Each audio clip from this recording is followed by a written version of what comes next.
strange new version of Instagram Live that I have, and we'll wait for my old pal Jason. Hello, am I here yet? Can you see me? I can kind of see you. Kind of sort. There Yeah, you there you are. Okay, now I we're see connected. you now. How's it going, Jason? How you doing? Doing all right? I'm good. I'm good. I'm good. Finally. Am I in? I'm in there now? You're I'm all you're good, you're or do I you're have to hit in. You're anything in. else? You're in, and I'm not gonna let you out. You're Everybody so. else is like, "Oh, I'm not great with technology." It's like, no, I'm clearly not great with technology. I'm like, So Instagram needs an I was update? mentioning at the Phooey. but Jason, I'm very intrigued by what our previous guest Owen Thompson of the Bardcast was saying about you. What was it? You doing Hyde I, as yes, what was it? I forgot this. I don't even remember half the things I do. I don't remember. It's not something that's possible to recreate for you. In the Jekyll and Hyde Club, that's how I got my equity card. The Jekyll and Hyde Okay. Club, you you had to every hour they'd have a little show where Dr. Jekyll becomes Mr. Hyde, and it's Hmm. all you're not even lip syncing. There's a pre-recorded thing, and you've got a horrible mask on. The mask for Dr. Jekyll is about as horrible as the mask for Mr. Hyde. They were very old and peeling and flaking. And anyway, you do the transformation, you drink a potion. There's like it's very Disney, but with a murderer, and you're transforming, and you have to go and shake and shudder and put on another mask in a dark booth, and then come out and scare people. And I would do a dance that was akin to the dance that the character Rerun did on the 1970s sitcom What's Happening. I can't really recreate it Good. here. What's I happening? don't have the room. I don't have the moves anymore.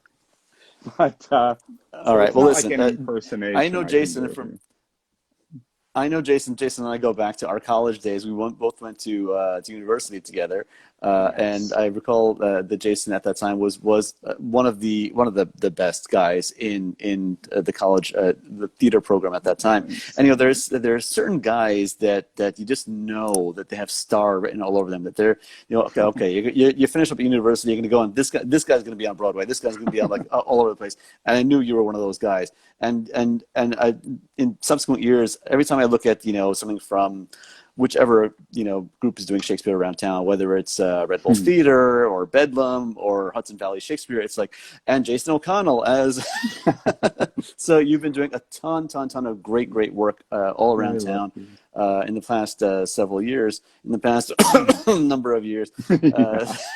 so we went to school, but I think I'm going to meet you at the Quad, and we're going to do Yeah. the rerun the rerun dance Let's do the rerun dance over at the Spiegel Theater in the at this. West End, the old That's John Cranford Adams Playhouse. that's right. I'm doing That's you remember obviously Fred Berman and Dan Matissa. I don't know if you know, but I'm doing a yeah. You podcast guys with have them the right opening now. weekend podcasts, Opening weekend. It's right? about movies. When the pandemic started, I was missing going to the movies so desperately, and I thought, oh, those two guys would be fun to just reminisce and talk about movies with the way we would, even just a few months before the pandemic, get together at a bar, have a drink, and talk about what we saw at the theater. And I was like, well, we can't do that for a while. So now we go back and pick different opening weekends on, the timeline of the last 30, 40 years, and go back and make it our business to watch everything that opened on a particular weekend. And then we come back and we do a podcast about it, and we review all the movies, and we have little comedy bits, and we just get to interact and just have a hang, when we can't see each other live and in person. But yeah, so I And just wanted to and mention and that like I because we said know with those you, guys. And yeah, I mean, like I said with you, but where I met you in college, and I knew that you were going to be, like all over the place, and you were going to be a big star. Before I met you, I met Fred Berman in high yeah. school. We went to high school together before Oh we went my to college God, I together. forgot that. Fred That's Fred Berman and I right. went to high, and in high school, I'm like, this guy's This guy's gonna be gonna on Broadway, and he's this on guy's Broadway. He's in The Lion King He's going to for be, how many yeah, years he's now? going to have a meerkat puppet attached to him for a decade. He's Right, brilliant in that. It's so great that he's a part of that show. Yeah, right. yeah. I But knew yeah, that too. You're younger than me, but I was like, oh, that guy.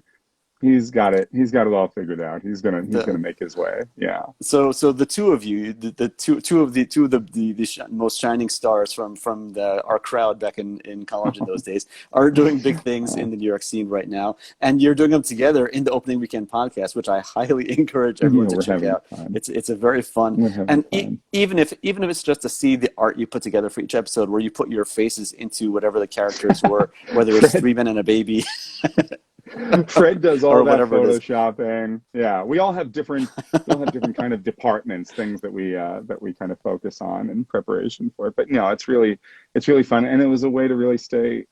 I learned sound editing for it. I do writing for it. It's like you're using all the skills that we're not getting to, haven't been getting to use now. It's starting to loosen up, and I feel like I have a Right. schedule that's it's all Zoom right now. A lot of it is Zoom, but it's a lot of plays and productions, and there's readings, but then there's also, I'm in rehearsals right now, like in a full-time rehearsal schedule for a show that will perform live on Zoom from mid-April until the beginning of May, a play called The Lodger, Wow. based on a novel, and there was an Alfred Hitchcock film of the same name, and good friend of mine, Brenda Withers, wrote that.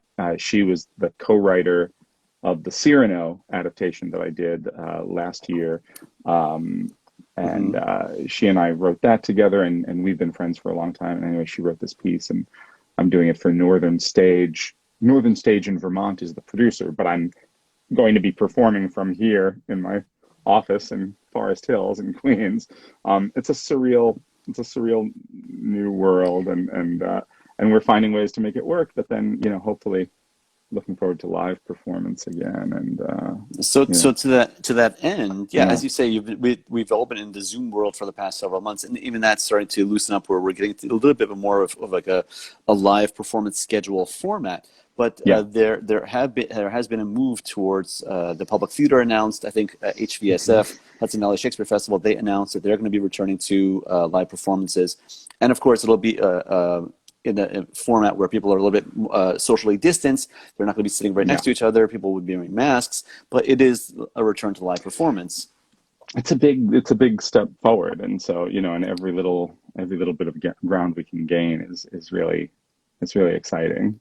So And I so think you people are going to be aching for it. So, any kind of fears that, like, oh well, this is like the way Stuart was saying, New York's going to come back. New right, York City, Broadway's going to come back. The theater scene's going to come back. Live performance is never. It's not going anywhere absolutely, because people crave it so much. Even as amazing as like things like right. Broadway HD and Zoom and all the other different avenues and creative ways that people have found to try to overcome this moment and still connect and entertain.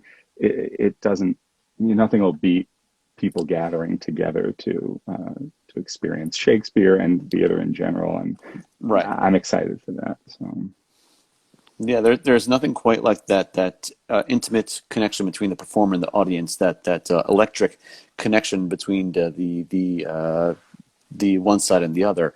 And tell me about your work with HVSF, with Hudson Valley Shakespeare. I've caught a couple of the productions that have been done up there, and it's just such a wonderful environment up in the Hudson Valley. And you guys are doing it out in the open. yeah. It's under a tent, but it's out in the open, and it's in this beautiful panoramic environment. It's Yeah, it's beautiful. It's a great, we I always feel bad when I say, oh, it's a tent, come up to the tent. It feels like, something that's thrown up for, just a quick little event. Or it's really state of the art, this structure that they put up every year. And the tent, the structure they've had on the grounds of Boscobel in Garrison, New York, which is where the Mm-hmm. festival has performed Mm-hmm. for, God, I don't know how many years.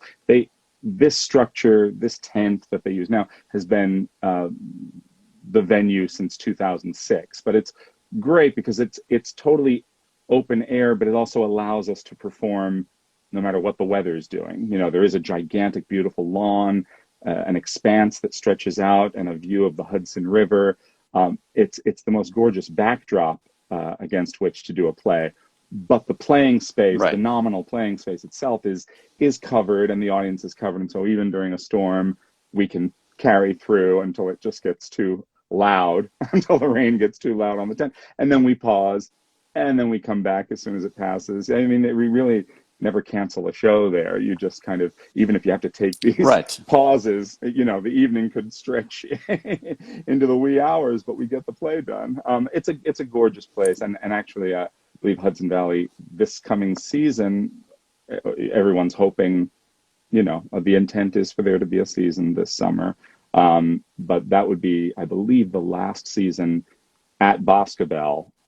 But Right. there's another new space. permanent space. Yep, next year they'll be moving Right. to a new permanent space just up the road. You know, also a Right. gorgeous view of the Hudson, and they'll be making it happen there. So it's exciting to see that. I had said to Davis McCallum, the artistic director there, I'd said to him last summer in a similar kind of chat. It wasn't Instagram Live, but it was a similar, maybe it was a Zoom format. We were doing a live kind of interview with donors and board members and other patrons. And I had said then, I was like, I think the way things are looking, I think you guys are hopefully going to be some of the first people to come back, because that's the rub, right? Is that, you know, that we're so worried about the enclosed spaces right now until enough people are vaccinated. And at least with the open air, there seems to be some more flexibility and some more potential.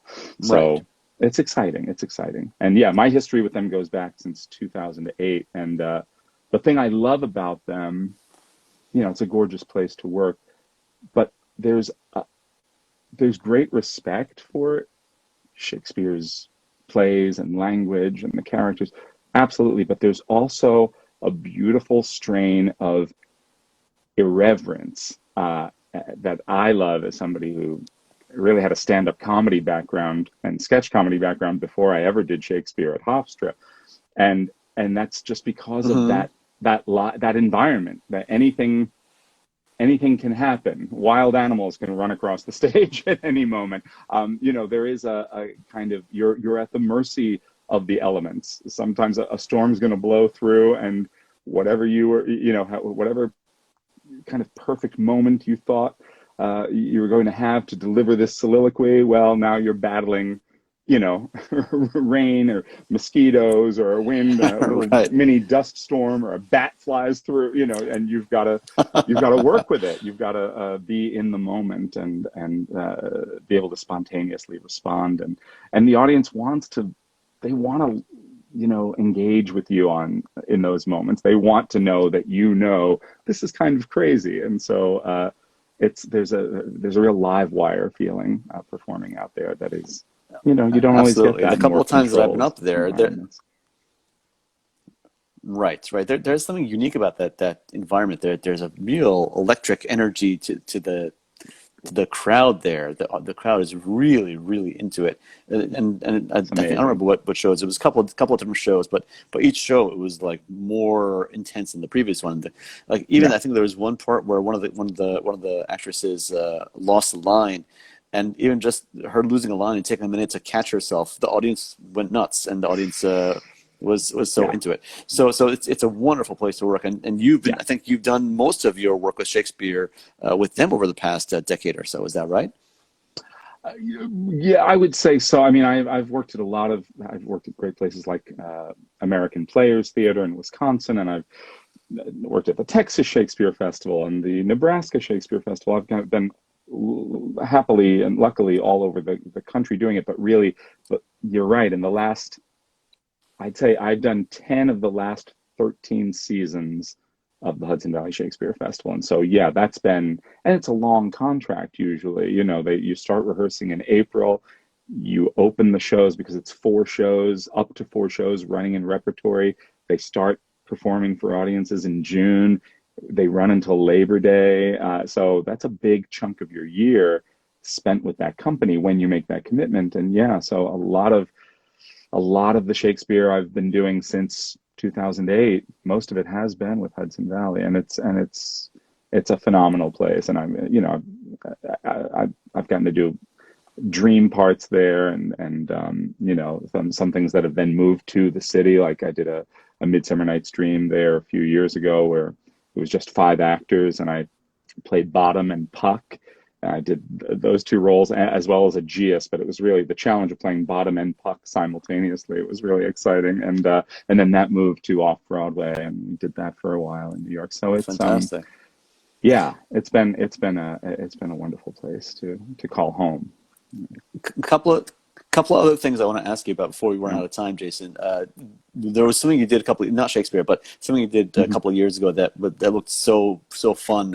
I didn't have a chance to catch it, but it's one of those things that just it sounds amazing. I want to hear more about it. It's the Dork Night, and it was your ode to the Batman movies, right? Yeah. Well, it's an autobiographical piece about my basically lifelong obsession with Batman, with all things Batman, but really the movies, which was kind of when I was a kid, even most of the way through high school, I thought I was going to be a cartoonist. I also draw, and I'm an illustrator as well, and I still do that. But I thought that was going to be my kind of career path. And then in high school, I started doing some plays and musicals, and I was doing stand-up comedy, and I was like, oh, this could be, I don't know. I was kind of torn. And right at the moment where I was trying to make the decision, am I going to go to college for for theater or for, visual arts? Batman came out. The movie Batman came out, and it kind of combined everything that I love, because I really fancied myself a comic book illustrator. I wanted to do that kind of thing. So I loved superheroes, always had. And as an actor, as a lover of film and theater, Michael Keaton and Jack Nicholson were my two idols when I was in high school. They were my idols. They still are. I gotta be honest. So that was the apotheosis. It was everything that you love. It was, everything came together. It was like, oh my God, they're making a movie of Batman, and wait, literally my two favorite actors are going to be in a movie together for the first time, and they're playing Batman and the Joker. It kind of blew my mind. And it was a big formative moment for me. And I was looking for, I've written several solo shows, and I'm currently working on another piece, another one-person show that I'm writing. But at the point that I had the idea for the Dork Night, I was kind of searching for something. I had done a lot of stand-up. I didn't want to do strictly stand-up, but I did want to create a showcase for myself, or a piece that I could carry around and do, that whether a theater hires me to do it, or I could offer it up for, at a comedy club or a cabaret or something. And I was trying to think of like, what could I do? What could I do? And my love of movies, as evidenced by the podcast opening, that just looms large for me at all times. And I thought, I had seen, this is basically it. There's a show called The One Man Star Wars Trilogy. It's this brilliant guy who has done, since then he's done One Man Lord of the Rings. I think he's done a One Man Dark Knight trilogy. He's this kind of amazing savant-like guy who he comes on stage in a leotard and he starts, I'm R2-D2, I'm C-3PO, I'm Darth Vader. He does all the sound effects, and he does all the voices, and he just acts out Star Wars for you. And I went and I saw that show, and I was like, because I read about it, and I thought, well, maybe I could do something like that with Batman, because I love the Batman movies. And when I saw it, as talented as the man is, he's brilliant, I was like, oh, I want to know who he is. I want to know why he is so into Star Wars that he puts on a leotard and comes to an off-Broadway theater and starts performing. And I thought, well, that's the show. Because I was thinking, well, how do I structure this parody of Batman, or this kind of, how I can play all the characters, and I was trying to construct it along those lines. And I thought, then when I was confronted with another person doing something similar, I was like, I don't think that's the key. That's not the way in. I think it's probably more interesting to see a piece about an oddball kid who loves Batman so much that he gets into acting because of it, and then has an idea to do a one-man show about it. What makes this person tick? So it really is, it's as much autobiography as it is kind of commentary exploration of the Batman movies.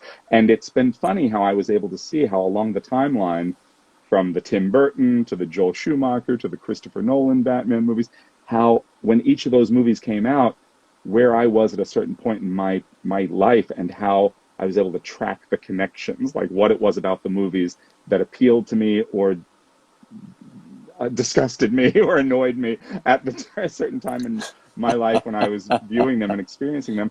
And it wound up being really revelatory for me. It was an exciting thing to do, and it's a show I'm very proud of, and we're trying to bring it back again. But I did it at Joe's Pub a number of times, at the Public Theater. I've Right. done it for the Abingdon Theater Company and Primary Stages, did a run of it just before the pandemic, a short run of it around the holidays in 2019. And yeah, I'm talking to some people about bringing it back to New York again, because that's the nice thing. They never stop making Batman movies, so there'll always be. I can always add chapters.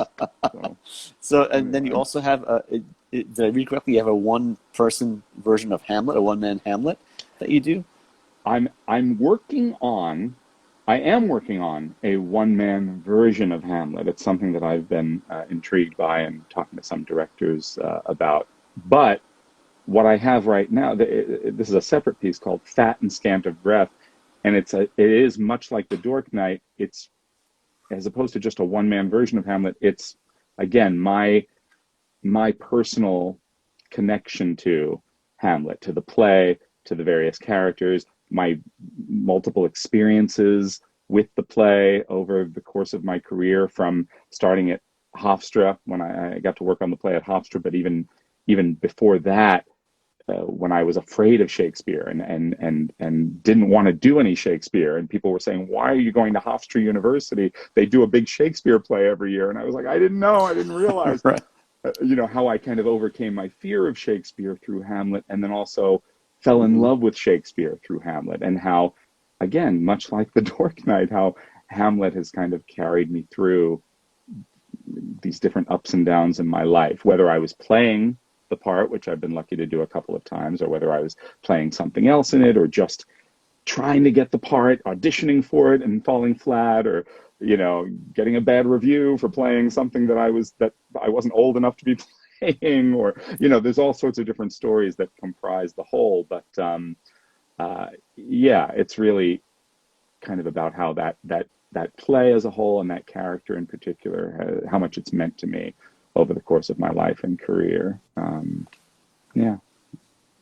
And just to kind of to put a bow on things, as we're just about out of time, during your wonderful career, you also met your wife, Kate Hamill, correct? Where was Yes. that at HBSF, or was that where along the way was that? Well, we did meet at HBSF, but not because we weren't working together there at that time. We have since. Mm-hmm. She came to see a play. Her best friend, a brilliant actress named Vaishnavi Sharma, was appearing in Around the World in 80 Days with me. This was in 2011, I think, so about 10 years ago. Wow. And I was doing that play with Vaishnavi, and Kate came to see it. I met her on the lawn there at Boscobel in Garrison. We met, and she saw the show. We became friends, Facebook friends initially, social media, that's everything. And then over time, I just was so taken with her sense of humor. She's so brilliant and funny, and of course, a brilliant writer as well as a brilliant actor.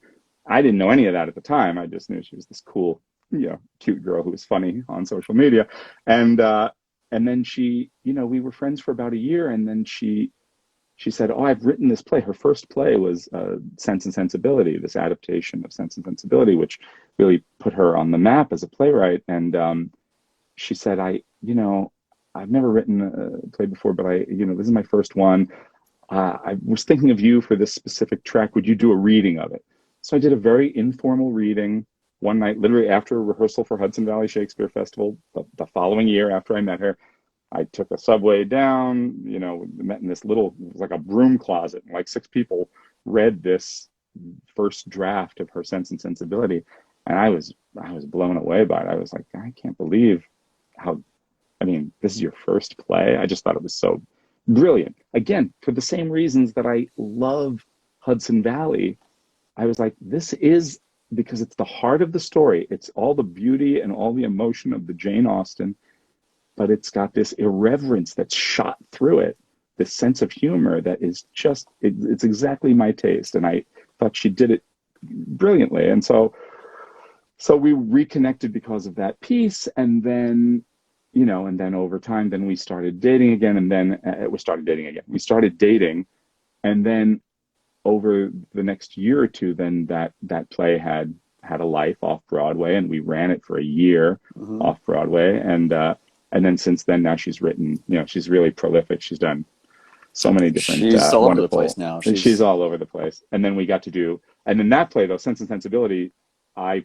did play the Edward Ferrars, who was the love interest of Eleanor Dashwood, one of the two sisters, and so I was kind of the romantic male lead in that, but I wasn't playing opposite Kate. She was playing Marianne, the younger sister. So basically, our relationship in that show was she was just kind of teasing me and like, Edward, whatever.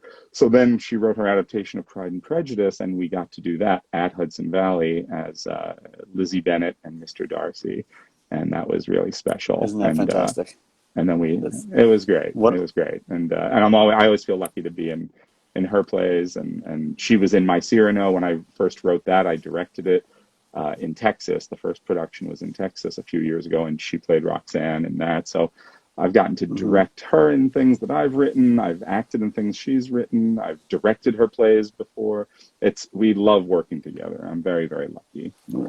What a literal and figurative marriage of two artistic talents. So that's fantastic. And congratulations on your recent nuptials. I'm so happy for you and for all the work that you're doing for your recent nuptials with Kate, and for all the fantastic things that you guys have going on. And again, I encourage people to come check out the opening weekend podcast with you and Fred and Dan. And even again, as I said, just to see the fantastic Photoshop that Fred does, putting your faces into all those old movie posters from the 80s and beyond. So, okay, Jason, it's been a pleasure reconnecting with you. It's been great to see you, Rodney. Thank you so much. Thanks for inviting me. And thank you. And I've loved the show, like listening to Stuart and Lila, who I've done readings with at Red Bull, and I love her, and Owen, who I love him, and his sister Jen, who's also, they're both brilliant directors. And yeah, you get great people on the show, and thanks for inviting me. I'm happy to have you as one of those wonderful people. You're fantastic. So keep up the good work, Jason. So happy to have done it. Always a pleasure. Good to see you. All the best. So good to see you. Bye. All right. Take care. All right. So we will, again, I don't have the ability to disconnect you, so I have to